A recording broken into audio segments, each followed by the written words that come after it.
H D. ಕೋಟೆ ತಾಲೂಕಿನ ಮಚ್ಚೆಗೌಡನಹಳ್ಳಿ ಹಾಡಿಯಲ್ಲಿ ಆದಿವಾಸಿ ಮಕ್ಕಳಿಗಾಗಿ ನಿರ್ಮಾಣಗೊಂಡಿದ್ದ ಅಂಗನವಾಡಿ ಕೇಂದ್ರವು ಕಳೆದ 3 ವರ್ಷಗಳಿಂದ ಇದ್ದು ಇಲ್ಲವಾಗಿದೆ. ಅಂಗನವಾಡಿ ನೂತನ ಕಟ್ಟಡ 2020ನೇ ಸಾಲಿನಲ್ಲಿ 17 ಲಕ್ಷ ಅಂದಾಜು ವೆಚ್ಚದಲ್ಲಿ ನಿರ್ಮಾಣ ಮಾಡಲಾಗಿತ್ತು. ಕಾಮಗಾರಿ ಪೂರ್ಣಗೊಂಡು 3 ವರ್ಷ ಕಳೆದರೂ ಉದ್ಘಾಟನೆ ಭಾಗ್ಯ ಕಾಣದೆ ನೆನೆಗುದ್ದಿಗೆ ಬಿದ್ದಿದೆ. ಹೊಸ ಕಟ್ಟಡ ನಿರ್ಮಾಣಗೊಂಡರೂ ಅಂಗನವಾಡಿ ಕೇಂದ್ರವು ಇನ್ನೂ ಆದಿವಾಸಿ ಭವನದಲ್ಲೇ ಕಾರ್ಯನಿರ್ವಹಿಸುತ್ತಿದ್ದು, ಹೊಸ ಅಂಗನವಾಡಿ ಕೇಂದ್ರವು ಸರ್ಕಾರ ಮತ್ತು ಅಧಿಕಾರಿಗಳ ನಿರ್ಲಕ್ಷ್ಯದಿಂದ ಉದ್ಘಾಟನೆಯಾಗದೆ ನೆನೆಗುದಿಗೆ ಬಿದ್ದಿದೆ. ಕೂಡಲೇ ಸಂಬಂಧಪಟ್ಟ ಅಧಿಕಾರಿಗಳು ಅಂಗನವಾಡಿ ಕೇಂದ್ರವನ್ನು ಸುಸಜ್ಜಿತ ಕಟ್ಟಡಕ್ಕೆ ಸ್ಥಳಾಂತರಿಸಲು ಗ್ರಾಮಸ್ಥರು ಮನವಿ ಮಾಡಿದ್ದು, ಅಧಿಕಾರಿಗಳು ಈ ಕಡೆ ಗಮನ ಹರಿಸಬೇಕಾಗಿದೆ. ವರದಿ ಮಾಲಾರ ಮಹದೇವ್.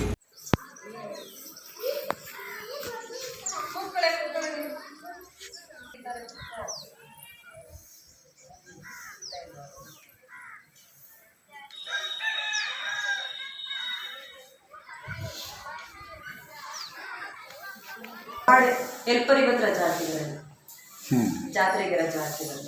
ಶೋರಗುರು ಚಂಡಾಳ ಶಿಷ್ಯ ಅಲ್ಲಿ ಮಕ್ಕಳಿದ್ದಾರೆ, ಅಲ್ಲಿ ಕೂರ್ಕ ಕೂತಿದ್ದಾರೆ, ಮುಗೀತದ ಅಷ್ಟೇ. ಅಲ್ಲಿ ಕೂತಿರ ಮಕ್ಕಳು.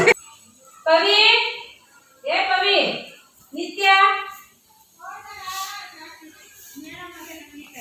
ಅದೇ ಬನ್ನಿ ಒಂಚೂರು ಅಲ್ಲಿ ಮುಂದೆ ಅಲ್ಲಿ ಕ್ಲೀನ್ ಮಾಡ್ಕೊಟ್ಟಿಲ್ಲ, ಅವನು ಚಪ್ಪಡಿ ಹಾಕಿಲ್ಲ, ಮಕ್ಳು ಹೆಂಗೆ ಇಳಿತಾರೆ, ಹೆಂಗೆ ಈಗ ಕೊಟ್ಬಿಡ್ತೀನಿ ಅಂದರೆ ಅಲ್ಲಿ ನೆಟ್ಟಿಗೆ ತೂಕ ಮಾಡೋಕ್ಕೆ ಒಳಗಡೆ ಕೊಕ್ಕೆ ಸಿಕ್ಕಿಲ್ಲ. ಏನಂದರೆ ಏನು ಕ್ಲೀನ್ ಮಾಡ್ಕೊಟ್ಟಿಲ್ಲ. ಈಗ ಹೋಗಿ ಅಂತಾರೆ ಅವ್ರು ಮತ್ತೆ ಬಂದು ಕೆಲಸ ಮಾಡಿ ಹೋಗಿದ್ದೆ, ಇದುವರೆಗೂ ಬಂದಿಲ್ಲ. ಮೇಡಮ್ ಬಂದಿದ್ರು, ಒಂದ್ಸತಿ ಫೋಟೋ ತಗೊಂಡು ಹೋದ್ರು ಅಷ್ಟೇ.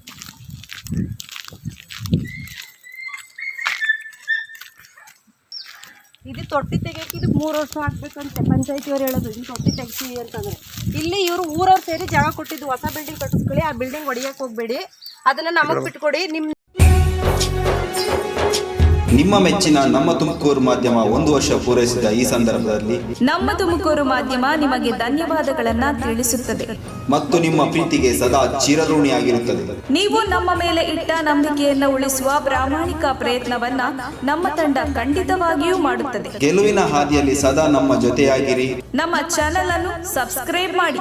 ಸುದ್ದಿ ಅನ್ನೋದು ಬರೀ ಕಥೆಯಾಗದೆ ನಂದ ಜೀವ ಗಾಳಿಗೆ ಬೆಳಕಾಗಿದೆ, ಗೆಲುವಿನ ಹಾದಿಯಲ್ಲಿ ನಗು ಮೂಡಿದೆ.